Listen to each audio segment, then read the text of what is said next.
Assalamualaikum warahmatullahi wabarakatuh. Ini saya kembali lagi mengawal acara kali ini Bola Break. Saya Edwin Fitriansyah. Saya sekarang ada ditemani oleh kawan saya nih. Siapa bro? Namanya bro? Muhammad Adiaksa dan Muhammad Adiaksa. bisa dipanggil sebagai Adi aja Mas. Bro, sebagai Adi. Oke, Di, kita mau bahas soal pertandingan khusus nih ya. Bahrain lawan Indonesia di kualifikasi babak ketiga Piala Dunia. Indonesia menahan imbang 2-2 Bahrain ketika main di kandang lawan ya. Eh ini kita siaran ya, kita take ini pagi setelah Indonesia ditahan imbang ya. Dan saya yakin semua pendukung Indonesia pasti bete nih hari ini. Kesel gitu ya. Tapi oke lah, sudah berlalu. Cuma gini, kalau mau kita bahas ini. Lu nonton kan semalam kan? Nonton dong. Ya, nonton. Eh dari semalam sampai sekarang ada info apa sih yang bisa lo sampaikan? Kan pasti udah info berseliweran gitu ya. Apa aja? Iya Mas, kalau kita bahas dari awal kan kita bahas secara permainan dulu Mas ya. Di babak Hmm, pertama, hmm. Bahrain itu menguasai jalannya pertandingan di babak pertama.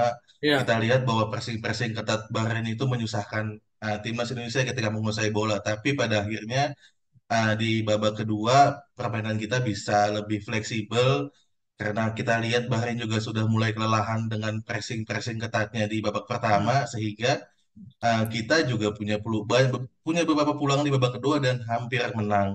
Tapi sayangnya ketika kita sudah unggul 2-1 nyatanya injury time yang diberikan oleh wasit selama 6 menit ternyata lebihnya lumayan jauh nih, lebihnya ya. di sekitar 5 menit dan Tiga Bahrain menit nih. 3 menit nih. 5 menit Mat, 5 menit Mas. 5. Selesainya Jadi itu full time-nya itu 1-1. oh 1-1. Oke. Tapi Bahrainnya mencetak gol di menit 99. Tuh. Oke.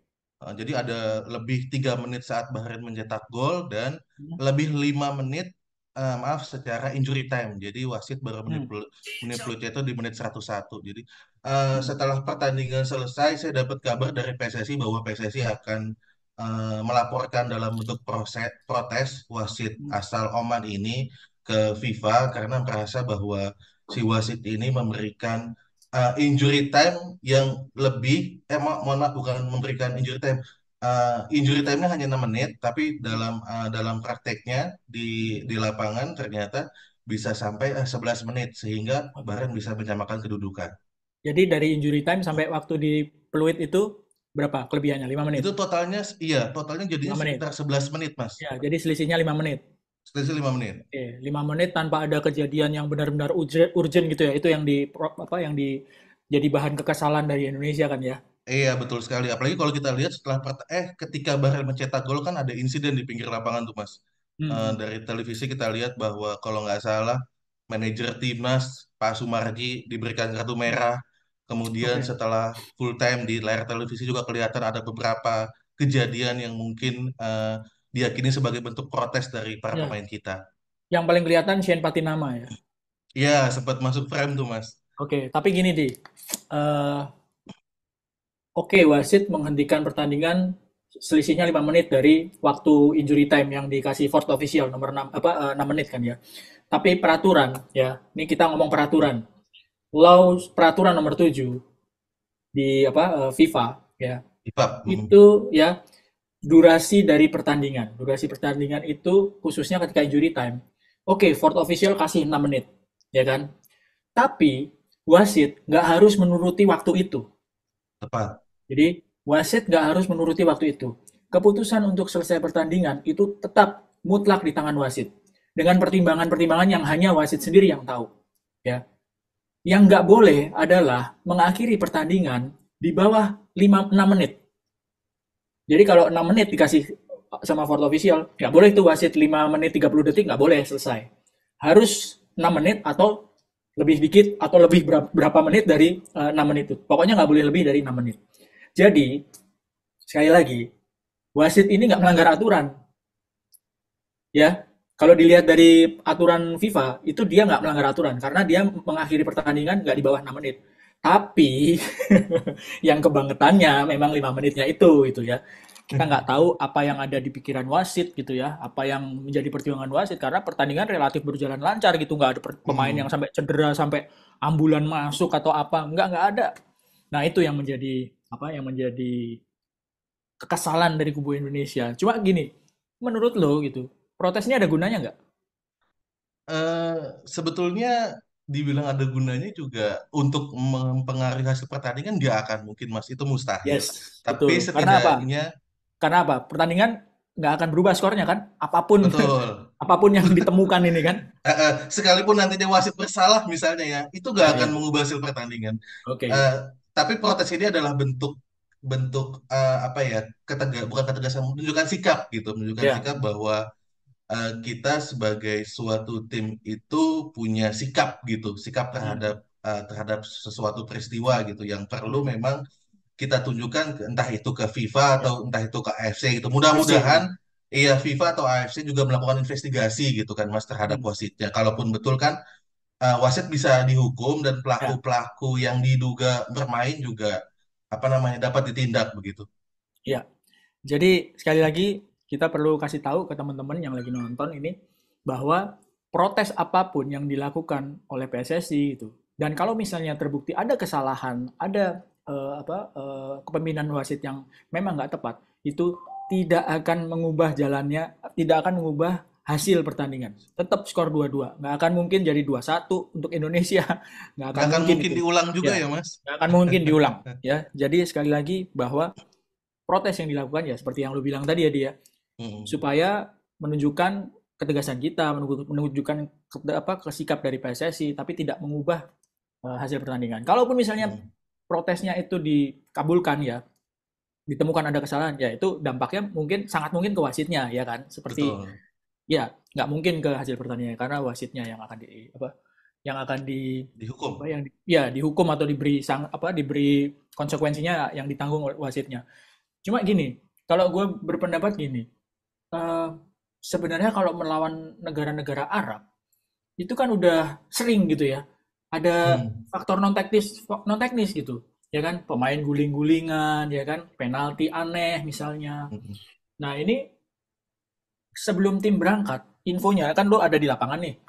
Ada Hmm. nggak sih dari Pak Marji atau Pak Erik gitu yang menyebut bahwa ada antisipasi untuk faktor non teknis ini gitu? Atau mungkin Coach Sintayong waktu sebelum berangkat sempat lo wawancara apa denger gitu? Jadi sebelum Timnas berangkat ke Bahrain itu kami aku dan beberapa teman-teman wartawan lainnya memang sempat wawancara Pak Sumardi manajer Timnas Mas. Hmm. Kami sempat tanya soal wasit yang ketika itu sudah infonya sudah bocor kan akan Hmm. dipimpin oleh Ahmed Alkaf dari Oman. Ketika itu Pak Sumardi hanya eh, lebih menekankan ke wanti-wanti sih, maksudnya bahwa dia meminta wasit asal Oman ini untuk fair, untuk adil, untuk memimpin jalannya pertandingan sebagaimana mestinya wasit gitu ya, tanpa menyinggung soal dia asal Oman, Oman dan Bahrain juga satu federasi sama-sama Hmm. apa federasi sepak bola Asia Barat gitu, itu Hmm. nggak disinggung.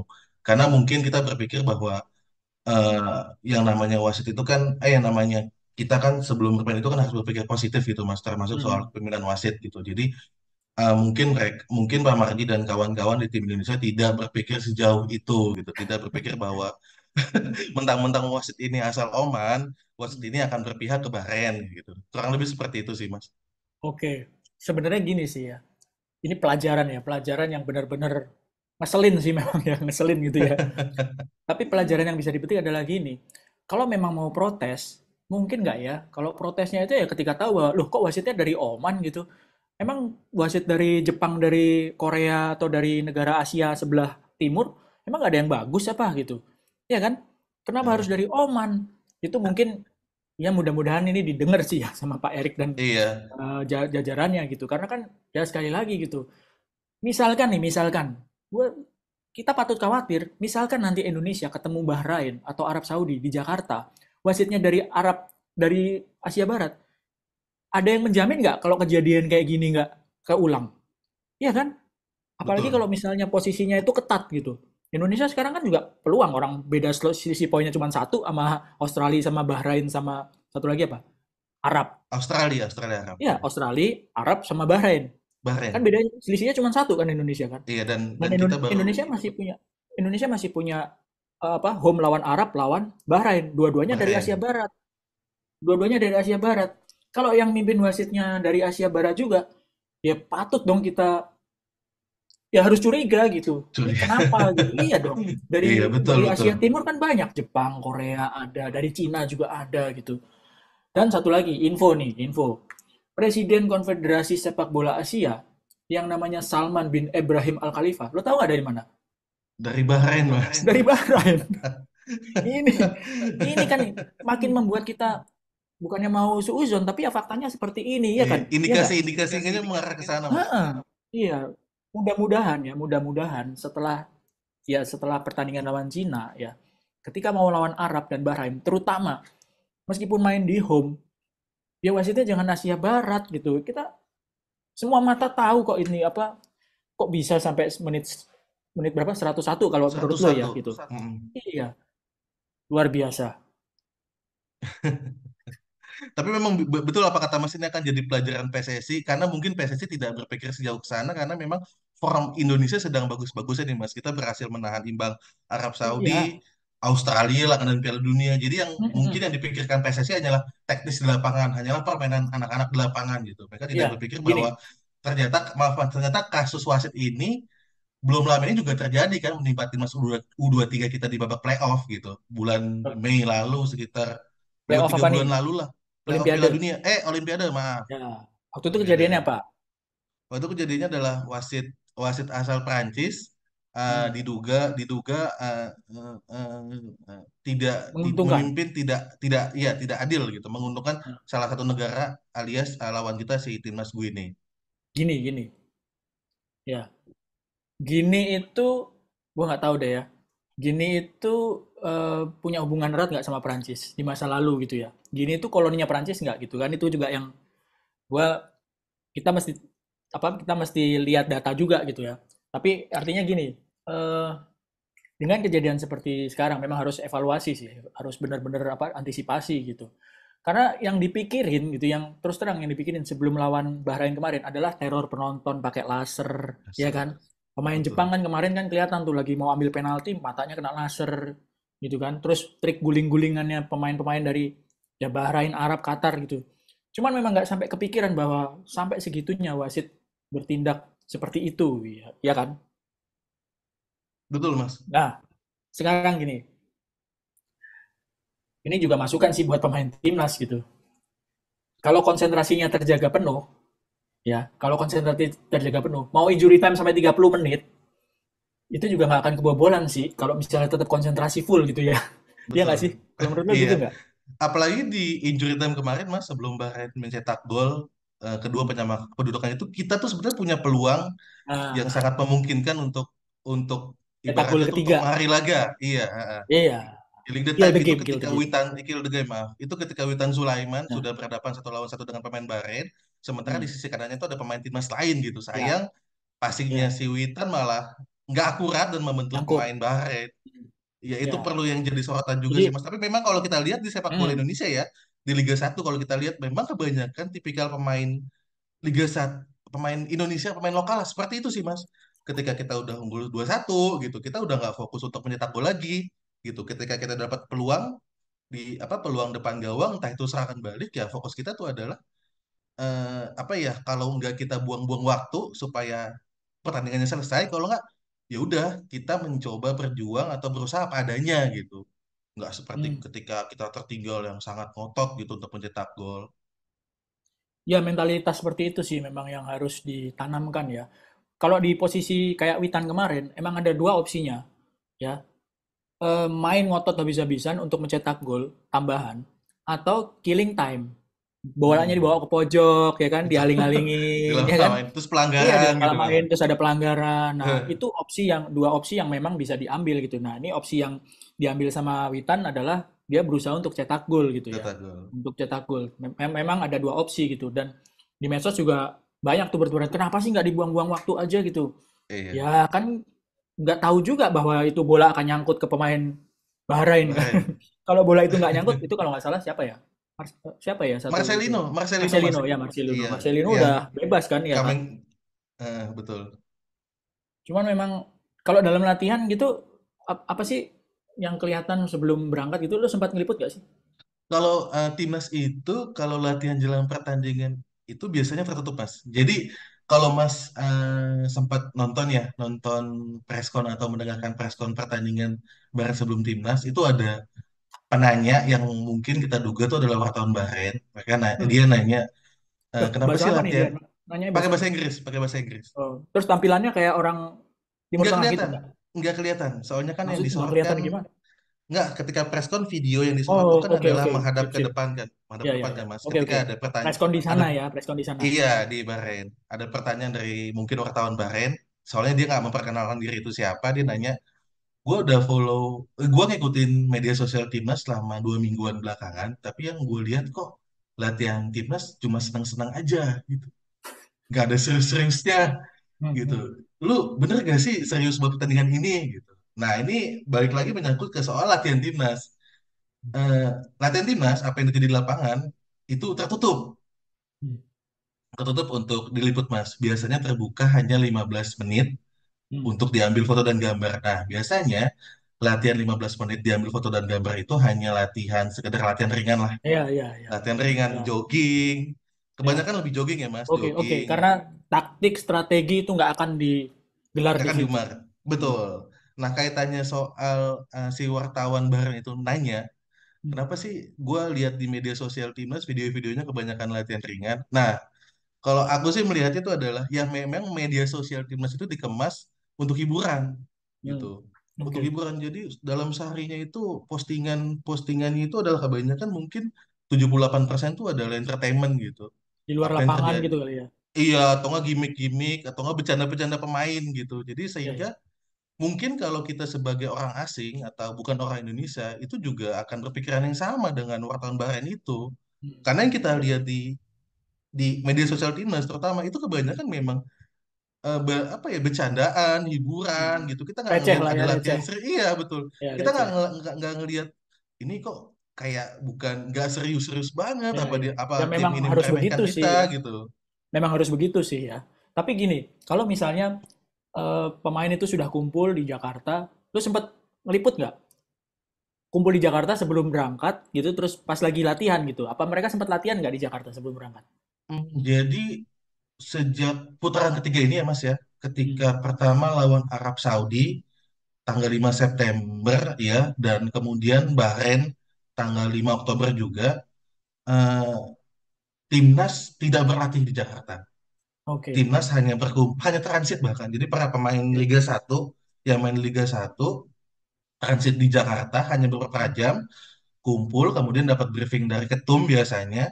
Hmm. Nah, setelah itu tidak lama kemudian langsung berangkat ke negara tujuan, Mas. Jadi mereka Oke. memang benar-benar latihannya di negara tujuan. Oke, Gitu. waktu lawan Australia gimana? Waktu lawan Australia Waktu kan di lawan Jakarta. Australia di Jakarta, tapi tadi saya bilang bahwa latihannya terbuka Tertutup. 15 menit. Tertutup, Oke, sisanya oke. tertutup. Oke, sip. Memang ini taktik memang harus dilakukan sih untuk Iya, karena kalau udah di level ini semua cara harus dilakukan ya. Taktik kayak apapun harus dilakukan termasuk charter pesawat. Ya kan? Nih kalau betul. kita kan mau closing nih ya. Kita mau Nah, lawan Cina dari Bahrain ke Qingdao. Itu kalau misalnya ke Beijing dulu, dari Beijing ke Qingdao itu naik pesawat sekitar 1,5 sampai 2 jam. Kalau naik darat 6 jam. Jadi dalam jeda 5 hari, ya pemain tuh udah pasti hilang 1 hari nih untuk perjalanan kan, ya kan? Gimana betul. meminimalisir supaya pemain itu nggak terlalu capek di perjalanan? Ya udah charter pesawat. Ya ini cara yang memang harus dilakukan dan kita semuanya berharap gimana lawan Cina? Dapat apa? Wajib menang sih Mas kalau kita Wajib melihat menang. penampilan performa Cina belakangan ya, 3 kali Ya, berturut-turut ya. Peluang kita untuk menang lawan Cina itu sangat besar sih. sangat besar. Oke, sangat besar. Kemarin lo prediksi sebelum lawan Bahrain, jujur, lo apa prediksi lo? Menang, seri atau kalah? Prediksi gue sama bersih sih 6 poin lawan Oh, Bahrain lawan Cina ini. oke, oke. Hampir bener ya kalau nggak ada wasit CAF gitu ya. Kalau gue terus terang kemarin itu prediksi gue seri, seri 1-1, tapi ternyata 2-2. Karena itu tadi bahwa apa faktor non teknisnya itu yang bikin kita jadi bertanya-tanya gitu. Tapi lawan Cina gue sepakat sama lo, kita harus menang. Ya, yakin kita harus menang. Oke, Oke dong, setuju nggak? Lo yakin dong? diem aja. Lo Ya diem setuju lah, aja. setuju lah. Setelah lawan Cina, lawan apa lagi? Lawan Jadwal Jepang dan lawan Arab Jepang Saudi. di Mm-mm. Jakarta ya. Di Jakarta di kandang. Oke. Sip lah, bulan November kan ya? Tanggal 15 Mas. 15 November. Oke. Oh, Ini waktu kita udah habis. Semoga timnas bisa menang dan kita ngobrolnya bisa amin. lebih enak kalau menang kan. Terima kasih sebelumnya. Kita Sama-sama akan Mas ngobrol Erwin. lagi ya. Buat penonton, terima kasih. Ini bola break ya. Bola break bukan? Bola break Mas. Oke, sampai ketemu lagi di bola break berikutnya. Terima kasih sudah menyimak. Assalamualaikum warahmatullahi wabarakatuh. Waalaikumsalam.